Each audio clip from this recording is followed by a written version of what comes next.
Quero então, nesse momento, cumprimentar a todos com a doce paz de nosso Senhor Jesus Cristo, fazendo uma pequena abertura do livro de Provérbios e Eclesiastes.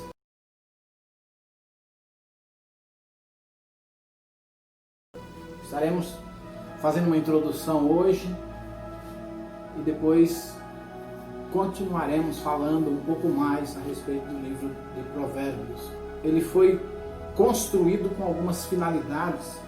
O sábio, no livro de Provérbios, ele busca o sentido da vida, os segredos, os mistérios da vida. Porém, o homem caminhou por todos os caminhos da vida, caminhos estreitos e caminhos largos, mas infelizmente ele não conseguiu entender o sentido da vida.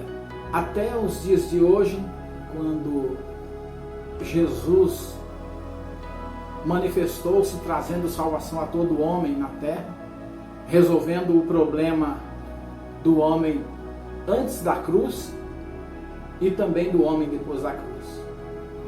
Porque só pelo sangue de Jesus o homem alcançou vitória.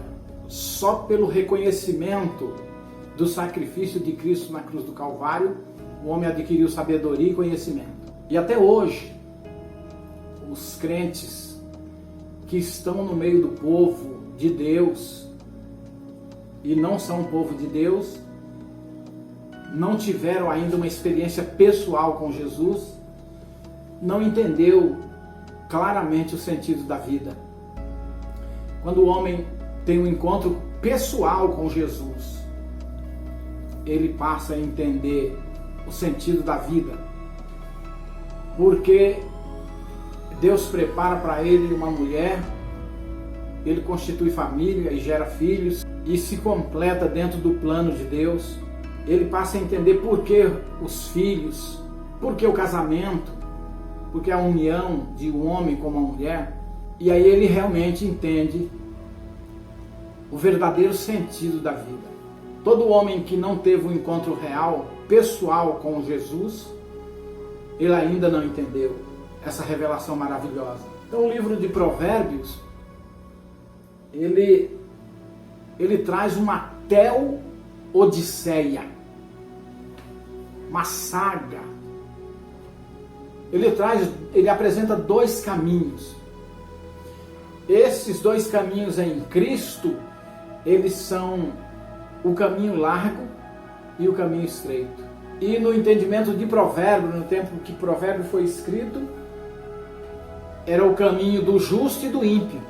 Nessa teodicéia, o homem se encontrou com Jesus e aí as coisas ficaram mais fáceis para ele.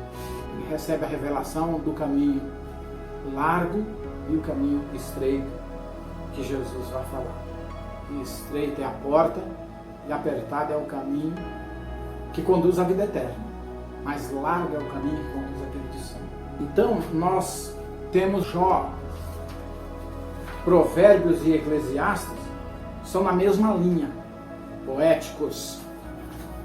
Nós sabemos que Jó, existe um problema muito difícil de conhecimento com relação a Jó. O livro de Provérbios ele é muito baseado na cultura edomita, do povo edomita, dos filhos de Esaú, irmão de Jacó. Neste tempo, no tempo dos patriarcas, Deus se relacionava com as famílias, com os homens. Nós vamos encontrar no meio de um povo ímpio o Melquisedeque, que era sacerdote do Deus Altíssimo, na mesma linha do sacerdócio de Cristo, porque ele celebra com pão e vinho com Abraão, e Deus se relacionava com ele. Depois vem o Jetro, o sogro de Moisés, e Deus se relacionava com ele, até que começa a nação de Israel. Quando começa a nação de Israel, e aí Deus muda o seu tratado com os homens e o seu foco. Então nós encontramos Jó, e ele faz o amigo de Jó, são dois personagens que eles são descendentes de Esaú. O Elifaz é o filho primogênito de Esaú.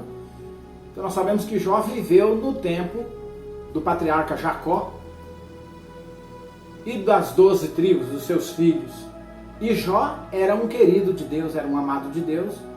Era também filho de Abraão, porque era da linhagem de Esaú. Morava numa cidade que pertencia à terra de Esaú, que era a terra de Seir. Ele era de Uz, e Uz era uma cidade lá dentro. E o Elifaz era temanita, também era uma cidade dentro das terras de Esaú. E Deus se relacionava assim. Então Jó, nós sabemos que viveu nesse tempo. Não é tão antigo como eu já pensei e como muita gente pensa. Deus nos abençoe em Cristo Jesus.